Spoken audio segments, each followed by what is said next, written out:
Hi guys, welcome back to my channel. Today we are going to be recreating one of the greatest movies of this generation, The Hunger Games in The Sims 4. I'm going to be telling you some of the mods that I'm using, as well as showing you one of the builds that I built myself. I know guys, this is crazy because I am not a builder, but we are going to be taking a in-depth look in how to create the best Hunger Games live play, story mode, whatever you want to call it, in your game. So go ahead and continue watching this video. Roll that intro. Peter Pan, that's what they call me. Promise that you never be alone. Okay, so we're going to be using a few different mods. We are going to be using Kawaii Stacy's Survival House mod, as well as Sacrificial's Extreme Violence mod, and then just the basic, my favorite, MC Command Center to use this mod. However, the only two mods that you'll really need is Extreme Violence and Survivor House mod. So the Survivor House mod, if you haven't heard about it, it's been out for quite some time now, and it's basically where you can stick your Sims into a house, and basically they're going to be trying to survive throughout the 12 hours that they're there, and if they do survive the 12 hours they would receive $250 each, as well as if you have NPCs in the game they will also win $250 each. So this mod is great for doing something like this, like recreating the Hunger Games in your game, because it's going to allow you to just kind of act out or play out this scenario. The one thing that I want to let you guys know is that this will kill your Sims. Well, let me take that back. There is a very high chance that your Sims could be killed in the game. So I just want to make sure that I disclose that to you. If you're not into extreme violence, I just want to make sure that you guys understand that there is a possibility that your Sims could get killed. You can use this game in two different modes. Autofill, where the mod will automatically send Sims to the lot of your choice, or you can fill it manually. I will be doing it where we fill it manually because I have pulled some Sims from the gallery, created my own Sims, and we're going to have a mesh of just 18 Sims going at it, trying to survive during the Hunger Games. Let's jump into game. All right, guys, so I'm going to show you guys how to set this up. First, I will give you the grand tour of our arena. So this is our Hunger Games arena. As you can see, I kind of tried to put a dome in here, but well, whatever. You all know I can't build. So basically, this is the upper level where most of the fighting should take place. However, it may or may not. It just depends on where these Sims are when the games start. Here is the lower level where they have the training center, their sleeping quarters, a kitchen area, bathroom, and then a small shower area where the Sims can shower. What you're going to do to set this up, as you can see, I have way more Sims in the house than just the normal base game 8. I set that up through MC Command Center. You do not have to do this in order to set your game up the way that you would like to, but I do it so that way I already have most of my Sims on the lot and I'm not waiting for anyone to arrive. You just go to MCCC settings in the computer on the game, and then you'll go to gameplay settings, and then you'll just change the maximum household size. You will have to restart the game in order to make those Sims eligible to move into your household. And then once you do that, you will have to shift click them to add them or remove them to the family. So just make sure that you have your testing cheats enabled on your computer. After that, you will also have to have extreme violence in your game. What I do is I like to edit the settings. So you're going to go to extreme violence, you're going to go to options, and you're going to make sure that the cops are disabled. Because if you know anything about extreme violence, you do have cops in the game that will take you away if you kill someone or whatever the case may be. So you can disable the cops. You can also disable the Grim Reaper's negative reactions. We're just going to do that so that way we don't get yelled at by the Grim Reaper during the game. So let's go ahead and disable Grim Reapers negative reactions. And I'm going to do one more. I'm going to disable the household reactions because I just want them to just have at it and they know what they're getting into, so why would they react? You know? So let's disable reactions for active household. So once you've set your extreme violence settings, you're going to go ahead and you are going to schedule your event. Kawaii Stacy has made this super simple, so it's just an event mod. All you have to do is go into your phone or the calendar and you can schedule your Survivor House event as you would please, or as you like, you know? Sorry, I can't talk today.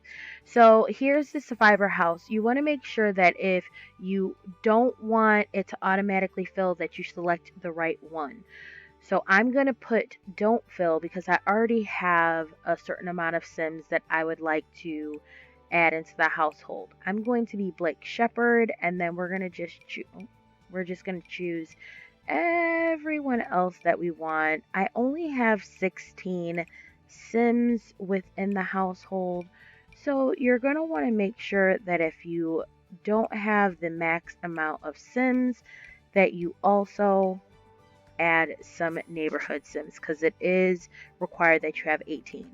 Once you do that, you select the residence or the house or the place that you would like to have this at.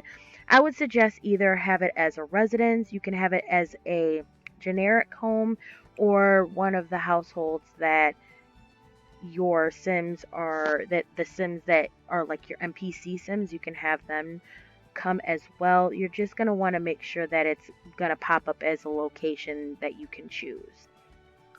Once you do that, the games begin. So the way that her mod works is that everyone in the household will dress up. You can choose to remove their outfits if you would like. I'm not going to take the time out to do that because like I said, I have 18 Sims in the game and it's just not that important to me. You will have a number of missions. So as you can see over here, we have the main mission is to have 18 Sims die. Lucky choice is to kill a Sim, get them out, kill 8 Sims, and then get your hands dirty and stab someone.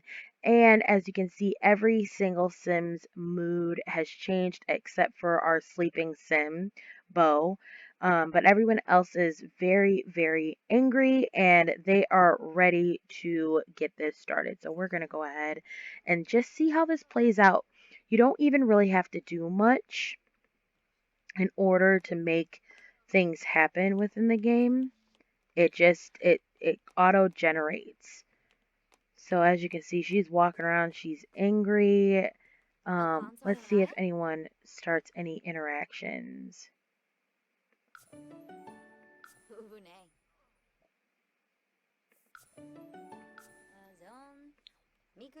I have a bunch of teens in here, so they're all just interacting in that way. So people are already starting to kill each other. As you can see, I already have 2 deaths. I don't even know what happened here. Maybe she jumped on their back. Oh, here we go. We have my Sim, who I didn't even tell her to go off and kill anyone. She just did. One thing I want to throw out there is that, see, they're already starting. The deaths are just happening, guys. They're just happening. They don't care. So if you notice, the Grim Reaper, he will show up to the household, but will not make any interactions. I believe Kawaii Stacy is going to update that in a future update, as well as some of the kill interactions.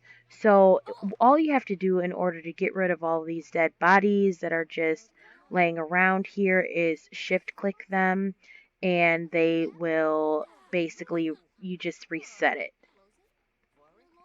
Let's see if any, oh, there's a death. I think because we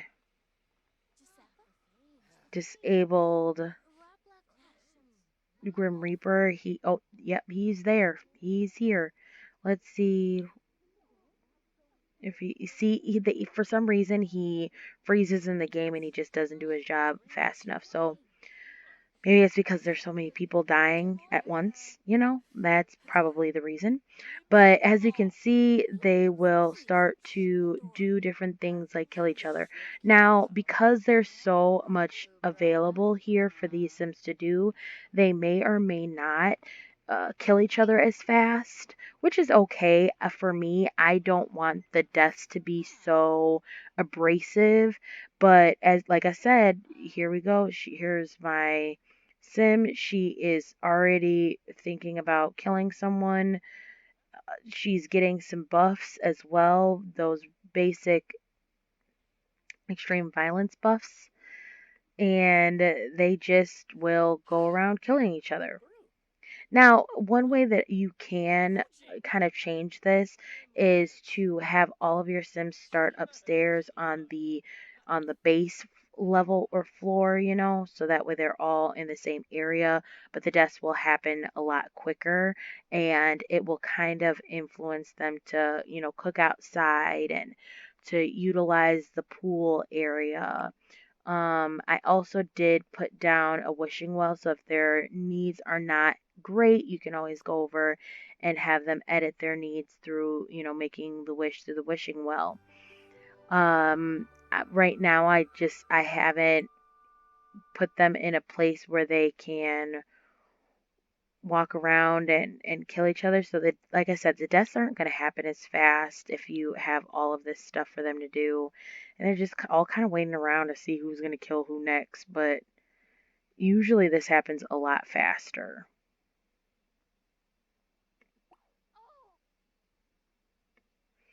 I've played this mod probably 3 or 4 times, and I haven't had to worry about my Sim getting killed because it just automatically makes her start killing people. But if you don't want your Sim to do that, like I said, you can just have your Sim interact with other things and hope that the other people in the Sim in the game don't get to your Sim first. So let's go ahead and start resetting some of these, because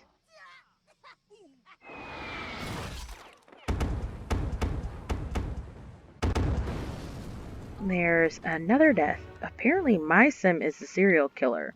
She's just trying to survive. She want that money, bro. Here's another one.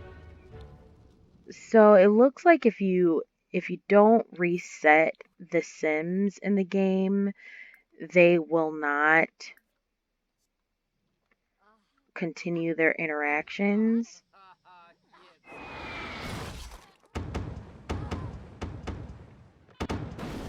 And like I said, some of these interactions don't necessarily work for the game, as you can see, but as long as you complete one of the missions, you will be able to move forward. Let's see if he's gonna. Oh.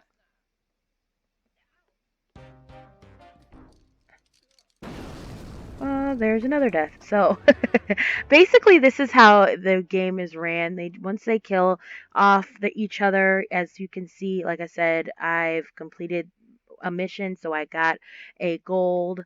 I received a gold reward. So I'm gonna end the event early just so that way you guys can see the reward.